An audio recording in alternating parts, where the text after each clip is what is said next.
travel জিন্দগী এটা অকণমান ব্যতিক্ৰমী আপোনালোকে ইয়াত ট্ৰেভেলো পাব আৰু কিছুমান এডুকেশ্যনেল অকণমান ভিডিঅ' দিবলৈ চেষ্টা কৰি আছোঁ প্ৰথম দেখুৱালোঁ মই চাহপাত কেনেকৈ বনায় আমাৰ নৰ্মেল চাহপাতটো যিটো কেমিকেলযুক্ত হয় এবাৰ মই দেখুৱাবলৈ বিচাৰিছোঁ আপোনালোকক গ্ৰীণ টি এতিয়া বৰ্তমান সকলোৰে প্ৰিয় আৰু গ্ৰীণ টিৰ বাগানত মই আছোঁ চাওক বাগানখন দেখিবলৈ একে গছসমূহ একেই কিন্তু ইয়াৰ মানে এই গছটোৰ মেইনটেইন কৰা কিছু তৰিকা আছে নহয়নে কেনেকৈ কৰা হয় আমি মেইনলি ইয়াত সয়লত আমি কোনো ৰাসায়নিক বস্তু ইউজ নকৰোঁ আমি ভাৰ্মি কম্পোষ্ট আৰু যেতিয়া কলম কৰা হয় তাৰপিছত আমি মেটেকা সেই বস্তুবোৰ ইউজ কৰোঁ ইয়াত যেতিয়া পুলিটো ৰোৱা হয় ৰোৱাৰ সময়ত কেনেকুৱা ধৰণৰ কি সাৰ ব্যৱহাৰ কৰা হয় ৰোৱা সময়ত আমি অকল তাত ৰক ফচফেট দিওঁ আৰু গোবৰটো দিওঁ গোবৰ হয় আৰু ইয়াতো মানে আমাৰ নৰ্মেল বাগানবিলাকত আমি দেখোঁ যে পিছফালে এইটো লৈ পেলাই স্প্ৰে কৰি থকা হয় সেইবোৰতো ইয়াত কেমিকেল একো ইউজ কৰা একো কেমিকেল নহয় একো কেমিকেল ইউজ কৰাই নহয় সেইকাৰণে কৈছোঁ যে গ্ৰীণ টি খুব উপকাৰী আৰু এইখন বাগান মই কৈছোঁ বাগানখন দেখিবলৈ একেই খালি ইয়াক মেইনটেইন কৰা আৰু বহুত কষ্ট আছে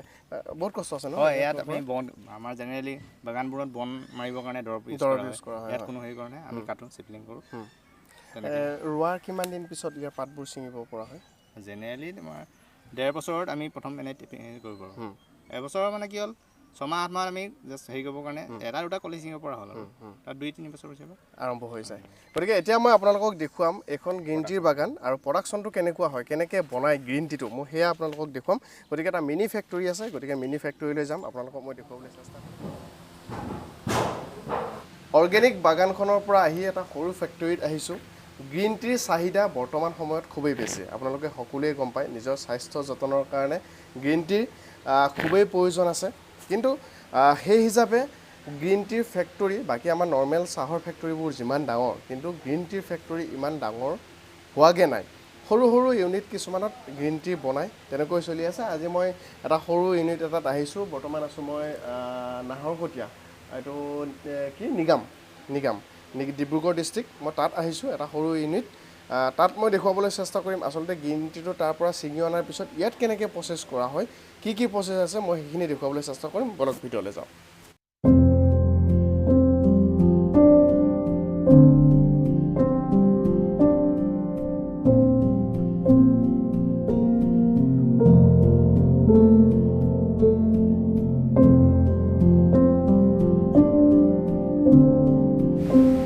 পাতটো যেতিয়া তাৰ পৰা ছিঙি আনি ইয়াত এনেকৈ ৰখা হয় তাৰ পৰা যেতিয়া ছিঙি আনে তাৰপিছত ইয়াত কেনেকৈ কি ৰখা হয় তাৰমানে গ্ৰীণ টিৰ ক্ষেত্ৰত পাতটো লেৰেলিব দিব নালাগে যিমান পাৰে সোনকালে ষ্টিমিং কিছুমানে ষ্টিমিং কৰে কিছুমানে ডিপিং কৰে কিছুমানে পেন ফ্ৰাই কৰে কোৱালিটি যদি ভাল ৰাখিবলৈ হয় ছিঙি আনি লগে লগে তাক ষ্টিম কৰোঁ আমি জেনেৰেলি আমি ষ্টিম কৰোঁ বহুতৰ প্ৰচেছটো বেলেগ বেলেগ হয় এতিয়া সেই ষ্টিমিঙৰ প্ৰচেছটো ষ্টিমৰ প্ৰচেছটো আমি দেখুৱাম আপোনালোকে চাব প্ৰথম কথাটো মই ক'লোঁ যে বাগানৰ পৰা ছিঙি অনা আপোনালোকে দেখিলে আনি ইয়াত এনেকৈ ৰখা হয় খালি বেছি সময় ইয়াত নাৰাখে যাতে পাতটো চাওক পূৰা ফ্ৰেছ হৈ আছে পাতটো এতিয়া পূৰা ফ্ৰেছ হৈ আছে যাতে পাতটো লেৰেলি নাযায় লেৰেলি যোৱাৰ আগতে তাক ষ্টিম কৰা হ'ব নহয় ষ্টিম কৰা হ'ব ক'ত ষ্টিম কৰে কেনেকৈ ৰাখে মই সেয়াও দেখুৱাম কিন্তু প্ৰথমতে মই প্ৰচেছটো আপোনালোকক দেখুৱাইছোঁ যেতিয়া পাতটো ছিগি আনে ইয়াত ৰখা হয় এনেকৈ চালিত খুব ধুনীয়াকৈ আছে এনেকৈ ৰখা হয় খুব ধুনীয়াকৈ ৰখা হয় একদম পৰিষ্কাৰ পৰিচ্ছন্নভাৱে ইয়াত ধুনীয়াকৈ ৰখা হয় আৰু এইটোৰ পাতটোৰ কিছু নিয়ম আছে নহয় কিবা এটি কলি দুটি পাত মানে একদম কোমল পাতটো লাগে তেতিয়াহ'লে কোৱালিটিটো ভাল কোৱালিটি মেইনটেইন কৰিব লাগিলে মানে কোমল আপোনাৰ মই এইকাৰণে কৈছোঁ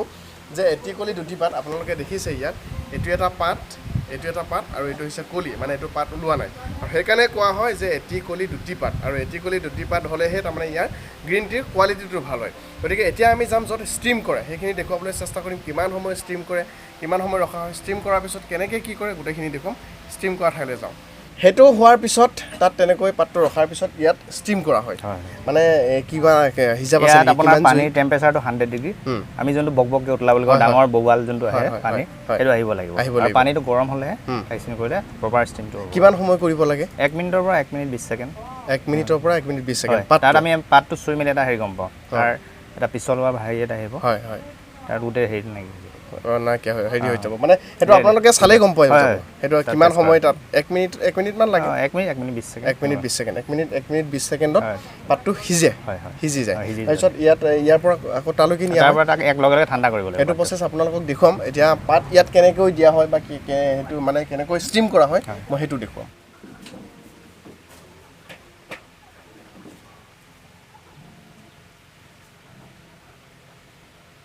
ইয়াক ঢাকি দিয়া হ'ব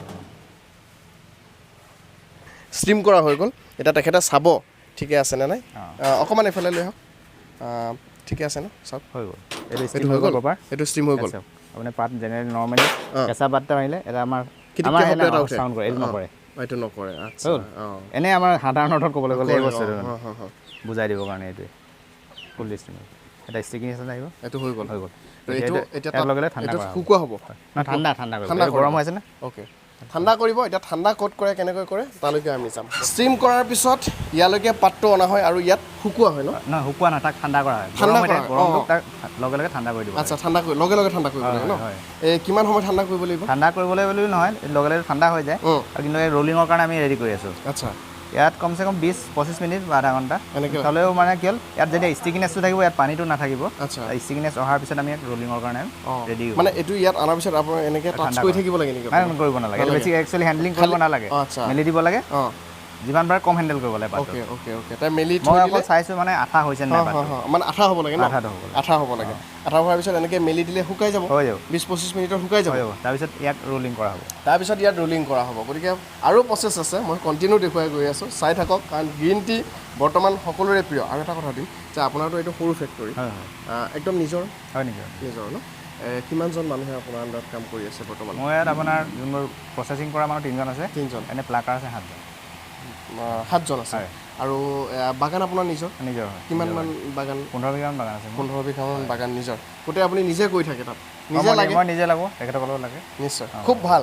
মানে অসমীয়া যুৱক আচলতে আমি বহুত সময়ত কৈ থাকোঁ যে অসমীয়াগিৰি আচলতে প্ৰকৃত অসমীয়াগিৰি বুলি যদি আমি ক'বলৈ যাওঁ এইবোৰহে প্ৰকৃত অসমীয়াগিৰি এতিয়া ইয়াত ৰোলিং কৰা হ'ব আচ্ছা ইয়াত এইটো কেনে এইটো এখন কাঠৰে হয় কাঠৰ বনাইছে ইয়াত কিবা দিয়া হয় নেকি ইয়াত একো দিয়া নাই ইয়াত আমি চফা কৰিলেও আমি নেমু বা কিবা দিয়ে চফা কৰিব নেমু দি চফা কৰে মানে অৰ্গেনিক হেৰিয়াত আমি বেলেগ বস্তু ইউজ কৰিব নোৱাৰোঁ হয় তো সেইকাৰণে নেমুৰে এখন চাফা কৰি লৈছে আৰু এই টেবুলখন শিলিখা কাঠৰ মেডিকেটেড প্লান হ'লে আচ্ছা শিলিখা কাঠ আমাৰ মনৰ হয় শিলিখা কাঠৰ টেবুল আচ্ছা ইয়াত হেৰি হ'বৰ কাৰণে অলপ জাষ্ট ঘাট এটা বনাই তো এনেকৈ ৰোলিং কৰা হয় কম প্ৰেছাৰত হেণ্ড কম আৰু এইখন হৈছে শিলিখা কাঠৰ কাৰণ অৰ্গেনিক হ'বই লাগিব আৰু আচলতে বাৰ্নিছ চাৰ্নিছ এইবোৰ কৰিব নোৱাৰে নেচাৰেল হেৰি হ'ব লাগিব আচ্ছা আৰু বাৰ্নিছ চাৰ্নিছটো কৰিব নোৱাৰে কাৰণ সেইটো আকৌ কেমিকেল আহি যাব আৰু এই চাফা কৰোঁতে আমি সদায় সেই নেমুৰে কৰে মানে ফুল্লি অৰ্গেনিক মানে ইয়াত অকণমানো কেমিকেল নাই মানে নৰ্মেল চাহটোততো বহুত কেমিকেল থাকে কিন্তু এই গ্ৰীণ টিটোত মানে আপোনাৰ 1% মানে নাই জিৰ' কোনো কেমিকেল ইউজ নকৰেই তাত এই আপোনাৰ গছতেই হওক বা ইয়াতে আনি হওক কোনো ধৰণৰ কেমিকেল ইয়াত ইউজ নহয় যেতিয়া আমি হেৰি কৰোঁ আমি চাবোনো ইউজ নকৰোঁ গোটেই নেমু সেই টাইমত সকলোৱে নেমুৰে চব নেমুৰে সেই নেমুৰ অলপ প্ৰয়োজন তো এইটো কিমান সময় কৰিব এনেকৈ এইটো আপোনাৰ 15-20 মিনিট লাগিব 15-20 মিনিট এনেকৈ ৰোল কৰিবই লাগিব আচ্ছা ৰোল কৰাৰ পিছত কি হ'বগৈ এইটো এটা ৰোলিং কৰাৰ পিছত আমি একচুৱেলি ৰোলিংটো কিহৰ কাৰণে কৰা হয় এইটো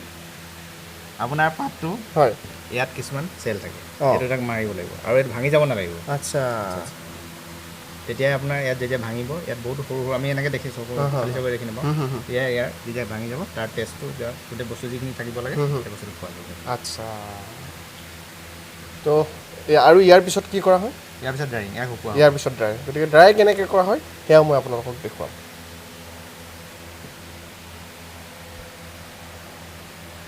ৰোলিং কৰা আপোনালোকে দেখিলে ৰোলিং কৰাৰ পিছত ইয়াক ড্ৰাই কৰা হ'ব ন পাতটো এইটো হৈছে ড্ৰায়াৰ মেচিন এইটো এটা চাওক খুব ধুনীয়াকৈ দেখুৱাবলৈ এইটো মেচিন ন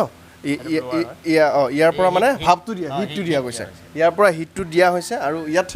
যদি আমি ওপৰৰ ফালে চাওঁ অকণমান যদি খুলি দিয়ে ভাল লাগিব তো এয়া চাওক এইটো কিমান সময় ইয়াত কৰিব লাগে ইয়াত আমাৰ এইটো টেম্পাৰেচাৰ অলপ কম হয় 50 to 60 ডিগ্ৰী টেম্পাৰেচাৰ ইয়াত আমাৰ লাগে 4 ঘণ্টা 5 ঘণ্টা এইটো 4 ঘণ্টা 5 ঘণ্টাৰ পিছত ইয়াত ৰেডি হৈ যাব ৰেডি মানে বিকিব পৰা হৈ যাব এইটো পাত চাওক এইটো আৰু সময় লাগিব চাগে না প্ৰায় ৰেডি হৈ গ'ল আপোনাৰ মচমচীয়া হ'ব আপুনি আচ্ছা মচমচীয়াটো হ'ব লাগিব ন তো যিটো আপোনালোকে এইটো চাওক মই দেখুৱাইছোঁ মোৰ হাতত আছে এতিয়া এইটোৱে হৈছে গ্ৰীণ টি এইটো যেতিয়া আপোনালোকে ইয়াত দিব মানে গৰম পানীত দি দিব তেতিয়া ই আকৌ পাতৰ নিচিনা হৈ যায় ন আকৌ কোমলীয়া হয় আকৌ পাতৰ নিচিনা হৈ যাব সকলোৱে গম পায় গ্ৰীণ টিটো সকলোৱে খায়েই আজিকালি প্ৰায় গমেই পাইছে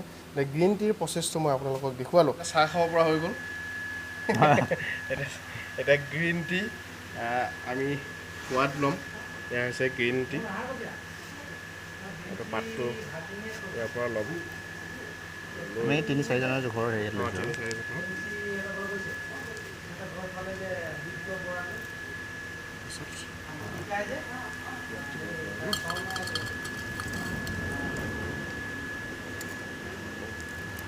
এতিয়া তাত গৰম পানী দি দিলে হ'ব তাত গৰম পানী দিলে হ'ব